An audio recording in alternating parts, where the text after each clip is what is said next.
রমজানের কিছু স্পেশাল রেসিপির মধ্যে রয়েছে হালিম। আজকে আপনাদের সাথে শেয়ার করব চিকেন হালিম রেসিপি।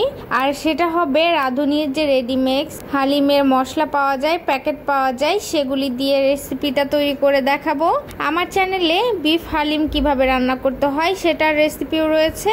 আজকে শেয়ার করছি খুবই সহজ পদ্ধতিতে অল্প পরিমাণের হালিম আপনারা কিভাবে বাসায় ঝটপট তৈরি করে নেবেন আর সেটা অনেক বেশি মজাদার করে, সেটাই শেয়ার করব।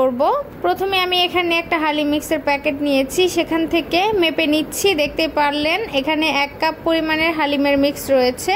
এবার এখান থেকে আমি হাফ কাপ নিয়ে আর হাফ কাপটা রেখে দিব অন্য একদিন রান্না করার জন্য।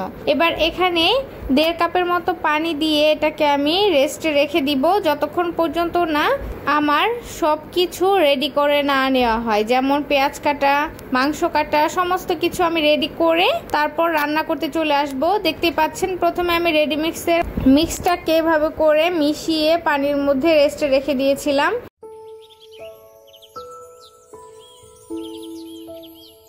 এবার দেখতে পাচ্ছেন এখানে আমি চিকেন নিয়েছি। আর এই রান্নার ক্ষেত্রে আমি নিয়েছি পাকিস্তানি যে মুরগিগুলো পাওয়া যায় সেগুলি। আর এখানে আমি হাড়ের অংশগুলো বেশি নিয়েছি।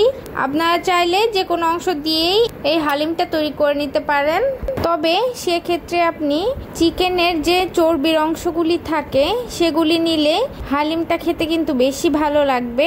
হালিমটাকে রান্না করার জন্য দেখতে পাচ্ছেন চুলাতে প্যানের মধ্যে হাফ কাপ সয়াবিন তেল দিয়েছি 1 চা চামচ আস্ত জিরা, 4টি এলাচ, 2 টুকরো দারুচিনি, 2টা তেজপাতা, আর দিয়ে দিচ্ছি 1 কাপ পরিমাণের পেঁয়াজ কুচি। পেঁয়াজটাকে একটু সময় নিয়ে ভালোভাবে ভেজে নিতে হবে। কিছুক্ষণ ভেজে নেওয়া হয়ে গেলে এখানে আমি 4-5টির মতো রসুনের কোয়া এভাবে কুচি করে কেটে দিয়ে দিচ্ছি। রসুনটাকে আমি ফ্রোজেন করে রেখেছিলাম, সেটাকে কুচি করে নিয়েছি। এবার এখানে হাফ কাপ পানি দিয়ে দিচ্ছি।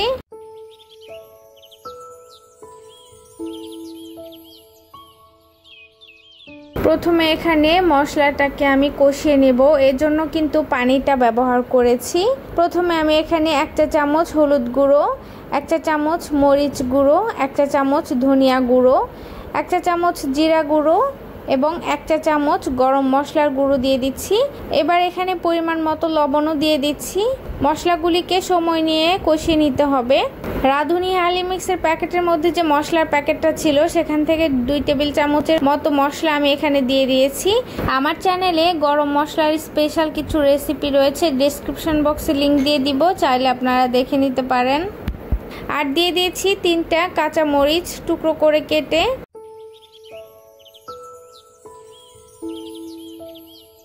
ঢাকনা দিয়ে ঢেকে সময় নিয়ে মশলাটাকে কষিয়ে নেওয়া হয়ে গেলে এখানে আমি মুরগির মাংসটাকে দিয়ে দিচ্ছি।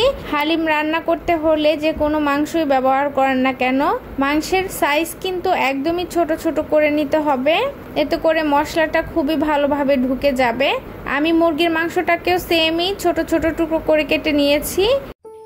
হালিম অনেকভাবে রান্না করা যায়, তবে সবচেয়ে সহজ যে পদ্ধতিতে আমি বাসায় রান্না করি সেটা আপনাদের সাথে শেয়ার করছি। একদমই সিম্পল ওয়েতে আমি আপনাদের সাথে শেয়ার করছি। আশা করি রেসিপিটি আপনাদের অনেক বেশি ভালো লাগবে। মাংসটাকে সময় নিয়ে কিন্তু কষিয়ে নিতে হবে, তা না হলে কিন্তু রান্নাটা আপনার ভালো হবে না। একটু সময় নিয়ে মাংসটাকে আমি কষিয়ে নিচ্ছি। মাংস থেকে যে পানিটা বের হবে সেটা থেকে কিন্তু মাংসটাকে ভালোভাবে সেদ্ধ করে নিতে হবে। একটু সময় নিয়ে কিন্তু এই হালিমটা রান্না করতে হবে। যতটা সময় নিয়ে রান্না করবেন আপনার হালিমটা খেতেও ততটা টেস্টি হবে। রমজান মাসের অন্য সব রেসিপির মধ্যে অন্যতম একটা রেসিপি হচ্ছে হালিম। আপনারা যে কোনো সময়েই এই হালিমটা অল্প টাইমের মধ্যে রান্না করতে পারেন, তবে শুরুতেই আপনারা এই হালিমটা প্রিপারেশন করে নেবেন। দেখবেন আপনার অন্য রান্নার ফাঁকে ফাঁকে এই রান্নাটাও শেষ হয়ে যাবে। মাংসটাকে ভালোভাবে সময় নিয়ে কষিয়ে নেওয়া হয়ে গেলে ভিজিয়ে রাখা হালিম মিক্সটাকে এখানে দিয়ে দিচ্ছি। হালিম মিক্সটাকেও মাংসের সাথে একটু কষিয়ে নিতে হবে, খুব বেশি সময় ধরে না, 5 মিনিটের মতো হালিম মিক্সটাকে মাংসের সাথে কষিয়ে নিলেই কিন্তু হয়ে যাবে। কিছুক্ষণ পর ঢাকনাটা তুলে নিচ্ছি। বেশি সময় ধরে ঢেকে রাখা যাবে না, অল্প টাইমের মধ্যেই কিন্তু হালিমটা নিচে লেগে যেতে পারে, এর জন্য একটু পরপর নেড়ে দিতে হবে। কিছুক্ষণ সময় কষিয়ে নেওয়া হয়ে গেলে এখানে আমি একদম যে হাঁড়িতে রান্না করছি সেই হাঁড়িটা ভর্তি করে পানি দিয়ে দিচ্ছি। ভয় পাবার কিছুই নেই, হালিম রান্না করতে একটু সময় লাগবে, এটা সেদ্ধ হতে একটু সময় লাগে, আর পানিও অনেকটাই লাগে, এজন্য আমি অনেক বেশি পরিমাণ পানি ব্যবহার করেছি।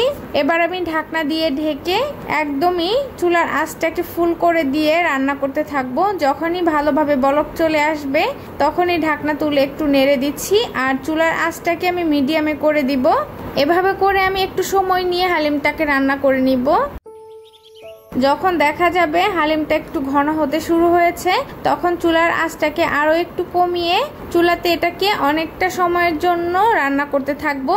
আর কিছুক্ষণ পর পর ঢাকনা দিয়ে ঢেকে আবার তুলে একটু নেড়ে দিব, এতে করে হালিমটা কিন্তু নিচে লেগে যাবে না।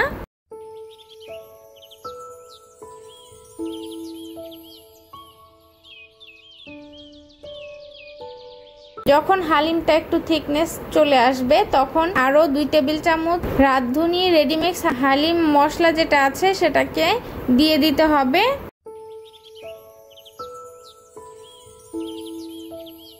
ঢাকনা দিয়ে ঢেকে দিচ্ছি। মশলাটা দেবার পর আবারও 2-3 বারের মতো ঢেকে আবারও নেড়ে মিক্সড করে নিব। দেখতে পাচ্ছেন হালিমটা কিন্তু এ পর্যায়ে অনেকটাই ঘন হয়ে এসেছে। যখনই একদম পারফেক্ট ভাবে ঘন হয়ে যাবে তখন এখানে আমি একটা বাগার তৈরি করে হালিমের উপর দিয়ে দিব। প্রথমে 1/4 কাপের মতো সয়াবিন তেল দিয়ে 2টা শুকনো মরিচ দিয়ে দিয়েছি। এবার এখানে 1/2 কাপ পেঁয়াজ কুচি, 2 টেবিল চামচ রসুন কুচি এবং 2 টেবিল চামচ আদা কুচি দিয়ে দিচ্ছি। এবার এটাকে সময় নিয়ে আমি একদমই ভালোভাবে ভেজে নিব।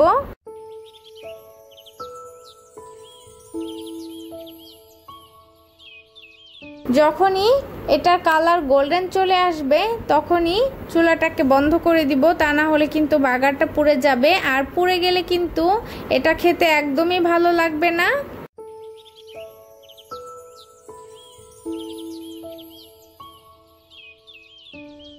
চুলাটাকে বন্ধ করেই ঢাকনা তুলে আমি পরে বাগারটাকে দিয়ে দিচ্ছি। দেখলেন তো কত সহজেই অল্প সময়ের মধ্যে তৈরি হয়ে গেল আমার চিকেন হালিম। এই হালিমটা খেতে কতটা মজা আর কতটা অল্প সময়ে রান্না করা যায় বাসায় ট্রাই করলে বুঝতে পারবেন।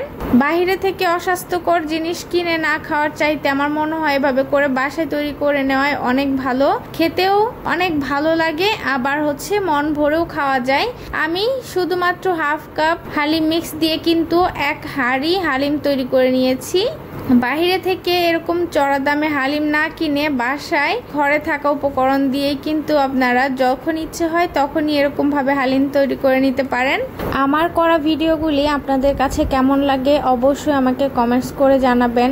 ভালো লাগলে লাইক করে, কমেন্ট করে, শেয়ার করে আর সাবস্ক্রাইব করে প্লিজ পাশেই থাকবেন। আজকের মতো এই পর্যন্তই। সবাই অনেক বেশি ভালো থাকবেন। আল্লাহ হাফেজ।